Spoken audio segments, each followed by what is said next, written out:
जी हमारी बहुत बहुत शुभकामनाएं हैं डॉक्टर नूतन मिश्रा खेर, जो कि एक स्पिरिचुअल हीलर हैं और मंत्रोषधि लेकर आई हैं।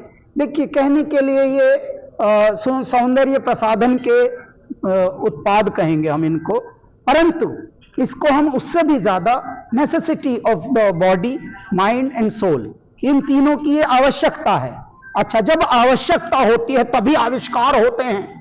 तो ईश्वर ने इनके द्वारा इनको चुना कि चलिए अब आप थोड़ा सा आइए, कुछ आपको भी इसमें कर्तव्यों का निर्वहन करके और जगत को सुंदर बनाना है, जगत को शांत बनाना है। जगत बेचैन हो रहा है, सुकून मिट गया है, स्ट्रेस में बहुत है। और ये जो सुंदरता हमारी होती है, बाह्य सुंदरता जिसको हम कहते हैं, शारीरिक सुंदरता, ये बहुत मन से जुड़ी होती है। जिनके मन अच्छे होते हैं वो शरीर भी उनके प्यारे दिखते हैं। कई बार आप खुश दिखते हैं बिना पेमेंट के भी। तो कई बार लोग पूछते हैं, भाई कई कई सब्जी बना रहे हो यार, आजकल पेमेंट आई है क्या कहीं से? तो जब मन आनंदित होता है तो आप छोटे छोटे बातों से भी हंसा सकते हैं, हंस सकते हैं। ये है मेरा भारत। लेकिन अब धीरे धीरे भारत में भी हम लोग स्ट्रेस की तरफ बढ़ रहे हैं। प्रगति तो हो रही है, सामान्य भौतिक प्रगति हो रही है, मटेरियलिस्टिक अचीवमेंट्स तो मनुष्य कर रहा है, लेकिन वो शारीरिक अवस्थाओं में, मानसिक अवस्थाओं में थोड़ा सा विकृतियां पा रहा है। तो ऐसे में इस तरह के डॉक्टर नूतन मिश्रा खेर और उनके जो सहयोगी हैं, योगी नाम है उनका, योगेश ठाकुर, इस तरह के लोगों का ऐसा प्रकल्प में, संकल्प में आना, ऐसे प्रोडक्ट्स को बाहर लाना, ये अपने आप में एक कमर्शियल तो कदम है ही, लेकिन ये समाज के लिए भी एक उत्थान का प्रतीक है। सर, एक ट्रस्ट की बात आपने की थी, किस तरह से हम ट्रस्ट कर सकते हैं इन प्रोडक्ट्स? देखिए, दो चीजें होती हैं भैया आजकल, bad product good marketing and good product no marketing. अब जब आप इस सूत्र को अगर समझ जाएंगे तो भारत ही ऐसा देश है जहां यदि प्राण जाए पर वचन ना जाए, ये होता था। और अब आपको देखिए, सबसे ज्यादा ब्रांडिंग भारत में क्या होती है? 3 कैटेगरी से दूध बिकने लगा। दूध, असली दूध, बिल्कुल असली दूध, यहीं मर जाओ। तीनों में ही अब डाउट है। अब तीनों में इसलिए डाउट है, जब भी, अब मान लीजिए आप ट्रेन में चल रहे हो और अचानक 12-1 बज रहे हो, अच्छे से सो रहे हैं सब, और एक आवाज ये गूंजती हुई चले गैलरी में, भाई चैन से सोते रहना, किसी की जेब नहीं कटेगी, सब सही से सोते रहो। तो जो सोता हुआ होगा वो भी चैन से अब नहीं सोएगा। ये है भारत की प्रॉब्लम। अब समस्या ये खो दिया, ट्रस्ट खो दिया भारत ने। तो जहां भी आप बोल बोल के ज्यादा दिखाएं, मुझ पे यकीन करो, मैं बहुत भला हूं, समझ लो, उससे सचेत रहना। 4 कदम लुच्चे से बचना, 8 कदम लुंगाड़े से, और 5 कदम ओछे से बचना, और 10 कदम घुंघटाड़े से, जो पर्दा करके मिले, क्योंकि जो डबल फेस्ड होते हैं उनसे भी बचना है।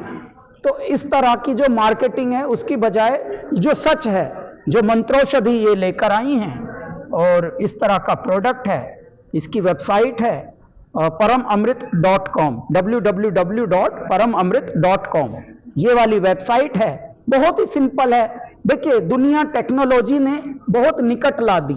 अब आज का उनका जो ऑर्डर हुआ है वो अमेरिका में बैठी हुई हमारी एक परिवार की सदस्य हैं, उन्होंने की है।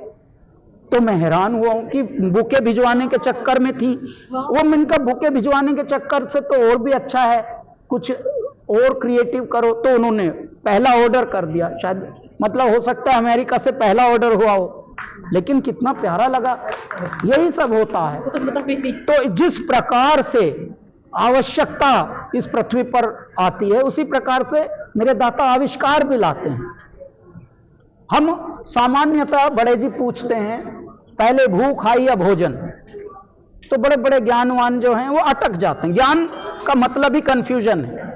जितने भी तार्किक ज्ञानी हैं इस पृथ्वी पर वो कंफ्यूज्ड होते हैं। जितने भी डिग्री बाज, चाहे एमबीए हो, चाहे बगैर एमबीए, चाहे सीए, चाहे इंजीनियर, उनसे कोई अचानक आप सपाट बात पूछिए तो वो डबल में रहेंगे, क्योंकि कंफ्यूजन से ही डिग्री प्राप्त होती है।